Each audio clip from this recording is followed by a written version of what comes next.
last minute. I would have thought yes, but the paragraph said no. And so that's a little bit odd for me. Yeah, right. So let's take a look at the information in paragraphs 12 and 13 under the heading Choose Our Close Associates, and we'll see just why that point is made. How about you read paragraph 12 and I'll read paragraph 13? Okay, sure. Even within the congregation, we must be selective if our associates are to be spiritually upbuilding. Should this surprise us? Not really. Some Christians in the congregation may take longer to reach spiritual maturity, even as some fruit on a tree may take longer to ripen. Thus, in any given congregation, we find Christians who are at different levels of spiritual growth. Of course, we show patience and love to newer or weaker ones, for we want them to grow spiritually. Okay, so occasionally there may be a situation in the congregation that calls for us to watch our association. Some individuals might engage in questionable conduct. Others may develop a bitter or complaining spirit. Congregations in the first century CE faced a similar challenge. While most members were faithful, some individuals did not conduct themselves aright. Because some in the congregation in Corinth did not uphold certain Christian teachings, the Apostle Paul warned the congregation, do not be misled. Bad associations spoil useful habits. Paul cautioned Timothy that even among fellow Christians there may be some who do not act honorably. Timothy was told to keep clear of such ones, not making them his close associates. So the question for 12 asks, why must we be selective in choosing associates, even from fellow Christians? Well, like the paragraph brings out, some in the hall may take longer to reach spiritual maturity. So the mature ones are the ones that we want to associate with. Yeah, exactly. We want to choose ones who will build us up, who will strengthen us spiritually as our close associates. But what about the less mature ones, Chad? Do we just ignore them? Well, no. We want to be patient with these ones until they mature. Yeah, exactly. Notice the illustration in the paragraph of the fruit on the tree ripening at different times. Farmers in the Okanagan had to harvest their crops by a certain deadline, and if they didn't make it, the product was wasted. But sometimes the fruit was slow to ripen certain years. So the farmers would spray their product or their apples or fruit with a chemical that would absorb into the fruit and cause it to ripen very quickly. So thinking about that, can you see a similarity between that and our brothers and sisters in the home? Yeah, sure. Well, if someone needs help with something, we can offer it. Maybe someone needs a ride to the meetings, or maybe we can notice that some are shy and need help with their comments. Exactly. Or well, maybe some don't like to study, so we can invite them to come along with our study, or maybe out in service.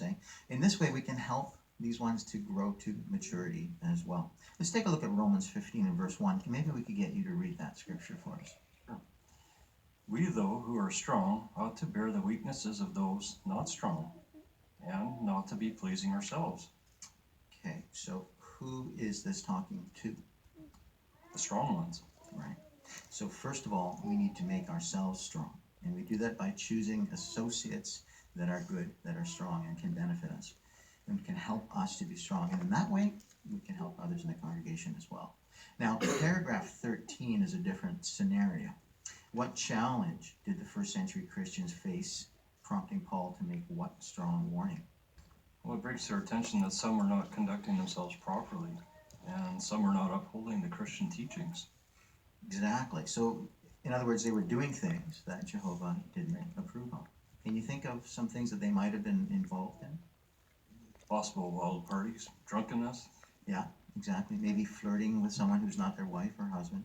It also mentions that they developed a bitter or complaining spirit. So maybe somebody said or did something that upset them, and then they were dragging the congregation down with their talk. So what warning did Paul give at 1 Corinthians 15 and 33? The admonition that bad associations spoil useful habits. Exactly. But he also said something else. Oh yeah, do not be misled. Okay. So who was Paul talking to here? To the ones in the congregation. Okay. And who was he talking about? Well, the different ones in the congregation. Exactly. So we don't want to ever fool ourselves and think, well, it's not that bad, or I can handle it. It's clear bad association spoils useful habits. Even within the congregation, we can find that situation. Let's take a look at 2 Timothy 2, 20 to 22. says, "Now in a large house there are utensils, not only of gold and silver, but also of wood and earthenware, and some for an honorable use, but others for a use lacking honor. So if anyone keeps clear of the latter ones, he will be an instrument for an honorable use, sanctified, useful to his owner, prepared for every good work. So flee from youthful desires, but pursue righteousness, faith, love, peace, along with those who call on the Lord out of a clean heart." So looking at the scripture, if the large house is the congregation and the utensils are the brothers in the congregation, who are the honorable utensils? The good associates. Very good. Okay. How about the utensils for dishonorable use? Oh, the not so good associates. Okay. And notice what Paul said that we should do with such ones. Well, he said that we should keep clear of them. And if we do? We can be used to our owner, Jehovah. Exactly. So these two scriptures then help us to see what? Well, the need to be careful even in the congregation. And if we're going to please Jehovah, we need to limit our association with those who aren't doing things pleasing to Jehovah. Exactly. Yeah. Do you think that's a bit harsh? Or do you think that's a protection for us? Oh, no, we even limit our association for our children, so it makes sense that we would be concerned for ourselves as well. Yeah, exactly. So what do you say we leave it here for tonight? And think about these things over the next week. We're going to look at it a little bit deeper and a little bit closer in our next few paragraphs. Sound good? Sounds great. Okay. Oh, hey, one more thing, Chad. A buddy of mine from work is having a wild party on Saturday. I was wondering if you wanted to come along with me. No, get behind me, Satan. Okay, just asking. We'll see you Sunday. Sounds good.